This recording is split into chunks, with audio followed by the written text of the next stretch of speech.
I didn't know the seat was royal. On my world, chairs are just chairs. On the alien flagship Karzun, apparently, sitting in the wrong one was a declaration of destiny. I was a human exchange technician, nothing special. I fixed translators, cleaned cables, and tried not to stare at the 7-foot-tall warriors with glowing eyes. During a diplomatic feast, I arrived late, exhausted, and dropped into the nearest empty seat. The hall went silent. Forks froze mid-air. Generals stiffened. Someone hissed a warning in 3 languages. That's when Princess Veilira entered. She was known across systems as the Deadliest Princess, commander of 1,000 battles, undefeated, feared even by her own people. Her armor shimmered like starlight scarred by war. She looked at me, and smiled. "You have chosen my seat," she said calmly. I stood up so fast I nearly fainted. Apologies spilled out of me. I explained I was human, clueless, harmless. The court waited for my execution. Instead, Veilira raised her hand. "By our law," she announced, "any being who sits unchallenged in the royal seat claims my protection. And if they do not flee," her eyes locked on mine, "they claim me." I wanted to run. Every instinct screamed danger. But I stayed. Not out of bravery, out of respect. I admitted my mistake and took responsibility. The princess studied me, then laughed, a sound no one expected. "You are not powerful," she said. "But you are honest. Humans are interesting." From that day on, I became untouchable. Warriors bowed. Assassins vanished. The Deadliest Princess walked beside a human technician. I didn't become her possession. I became her choice. And somehow, in a galaxy of fear and fire, that was far more dangerous. By the next cycle, the entire flagship knew my name. Humans aren't built for that kind of attention. Everywhere I walked, armored warriors paused. Some bowed. Others stared like they were measuring my spine for a blade. I kept expecting someone to tell me it was a joke, that I'd be escorted back to my maintenance bay and this strange dream would end. It didn't. Princess Veilira summoned me to the observation hall. The stars outside burned like scattered fires, and she stood with her hands behind her back, posture perfect, presence heavy. "You are afraid," she said without turning. "Yes," I answered honestly. "But I'm trying not to be rude about it." That made her glance over her shoulder. Amusement flickered across her sharp features. "Good. Fear keeps fools alive." She explained what her claim truly meant. I wasn't her prisoner.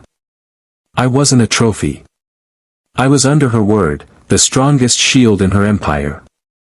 No one could harm me without challenging her. And no one was eager to do that.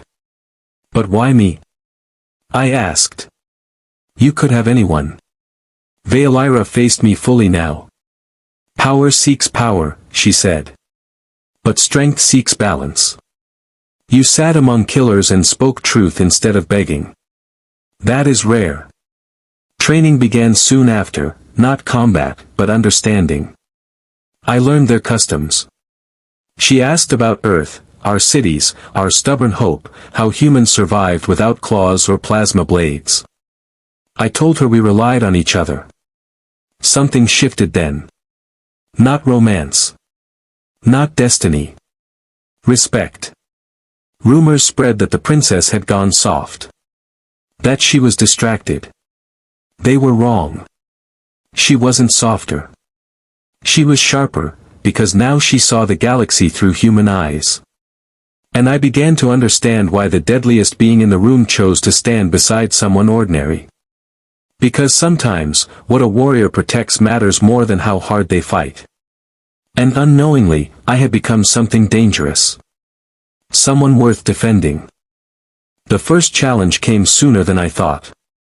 A warlord from the outer systems arrived unannounced, Cracks the Bone Crowned, a being rumored to have crushed entire moons just to prove a point.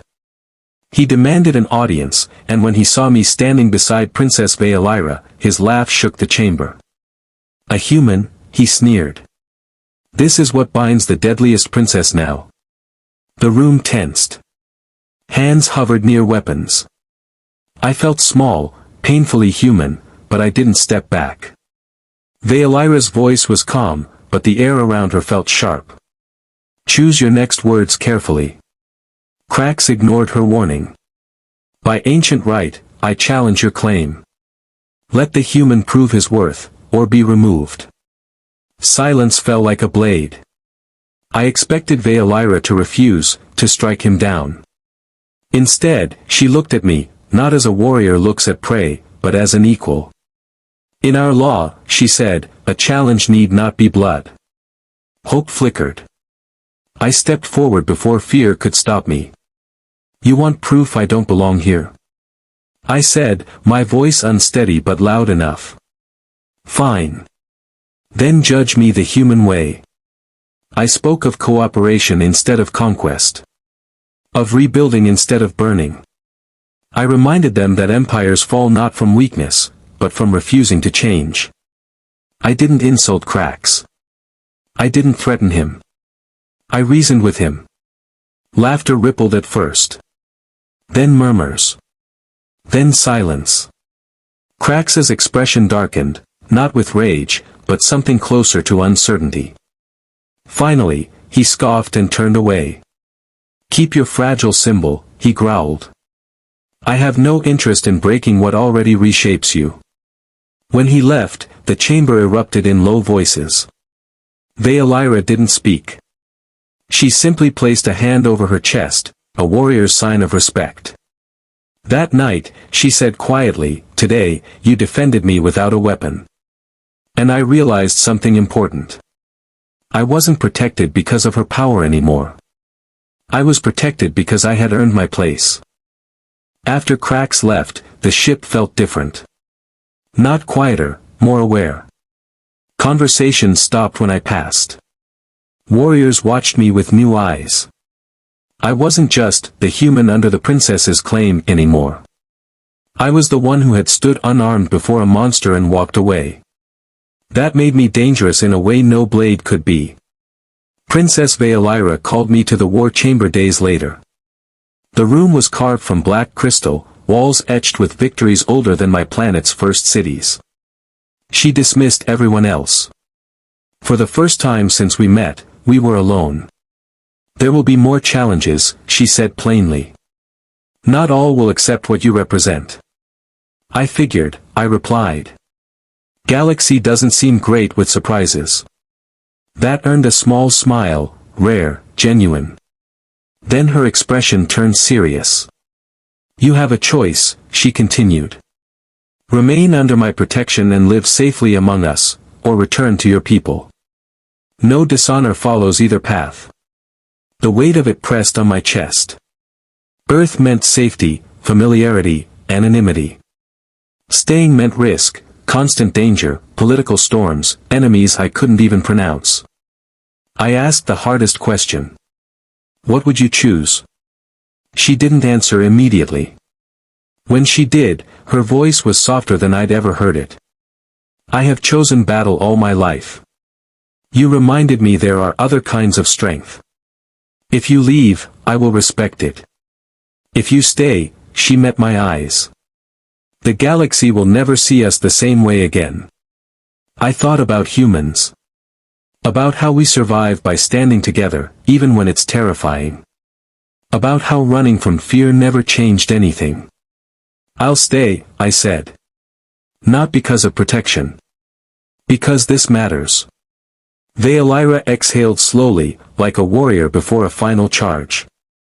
She stepped forward and placed her hand on my shoulder, not a claim. Not a command. A promise. Then walk beside me, she said. Not as mine, but as my equal. And in that moment, I understood. The deadliest princess hadn't chosen me because I was weak. She chose me because I was willing to stay. Walking beside Princess Veilira changed how the galaxy treated both of us. I no longer stood half a step behind her. I walked at her side.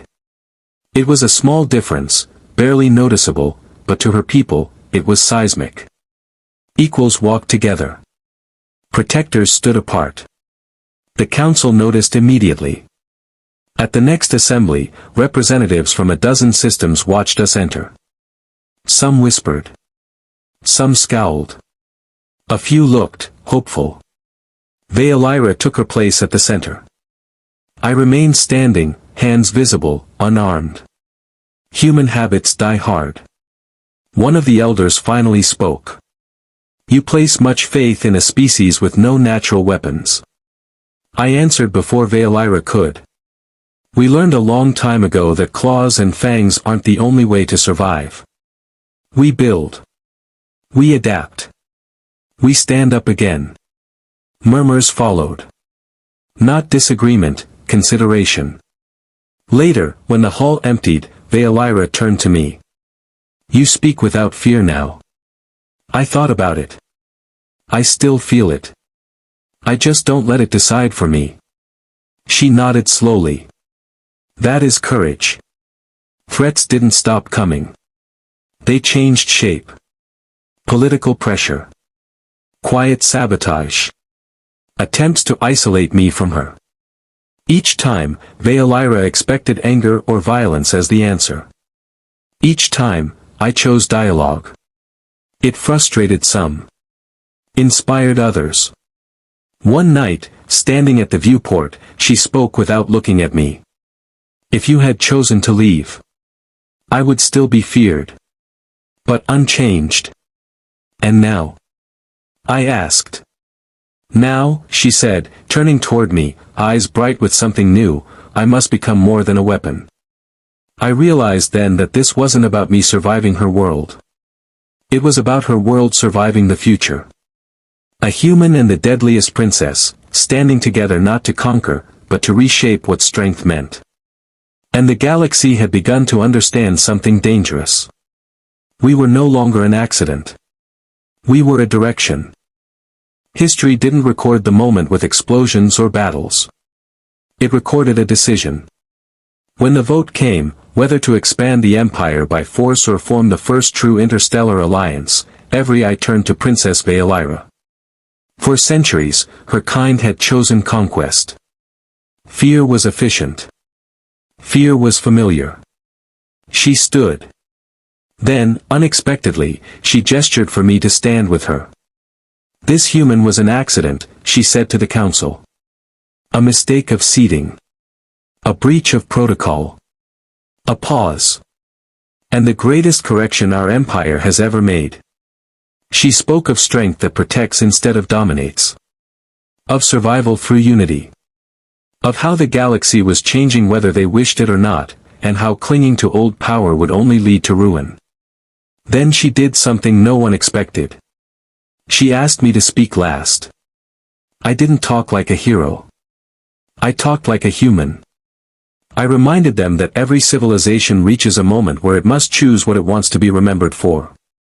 Not how feared it was, but what it built that lasted. Silence followed. Then, one by one, the council agreed. The deadliest princess didn't lay down her power. She redefined it. In the cycles that followed, stories spread across the stars. Not of a human who claimed a princess, but of a princess who chose change. Of an empire that turned away from endless war. Of an ordinary human who proved that courage doesn't need claws. As for me, I never took another royal seat by mistake. But I stayed right where I belonged, walking beside someone who could destroy worlds, yet chose to protect them instead. And that's how the galaxy remembers it. Not as a love story. Not as a conquest. But as the day an accident became a future.